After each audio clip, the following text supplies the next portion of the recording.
ஓம் நமச்சிவாய. சிவபெருமான் தலையில் சந்திரனை வைத்திருப்பது பற்றி பார்ப்போம். சிவபெருமானின் தெய்வீக வடிவம் பல புனித சின்னங்களால் அலங்கரிக்கப்பட்டுள்ளது. ஒவ்வொன்றும் ஆழமான ஆன்மீக முக்கியத்துவத்தை கொண்டுள்ளன. அவரது தோற்றத்தின் மிகவும் மாய மற்றும் சுவாரஸ்யமான அம்சங்களில் ஒன்று அவரது தலையில் உள்ள பிறை சந்திரன்.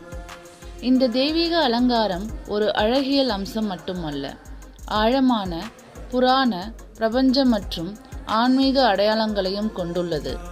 வேத இலக்கியத்தில் சிவனுடன் தொடர்புடைய ஒவ்வொரு பொருளுக்கும் ஆழமான அர்த்தம் உள்ளது. பிறை நிலவு கால சுழற்சிகள், இயற்கையின் சமநிலை மற்றும் மனதின் சக்தியை குறிக்கிறது. இது சிவன் எவ்வாறு பிரபஞ்ச ஒழுங்கை மட்டுமல்ல, மன ஒழுக்கம் மற்றும் தியானத்தையும் நிர்வகிக்கிறார் என்பதை குறிக்கிறது.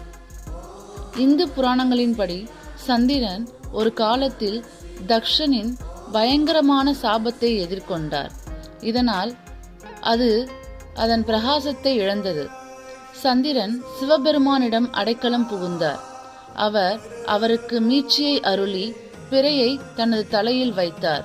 இதனால் சந்திரனின் வளர்பிறை மற்றும் தேய்பிறை நிலைகள் நிறுவப்பட்டன. ஓம் நமச்சிவாய.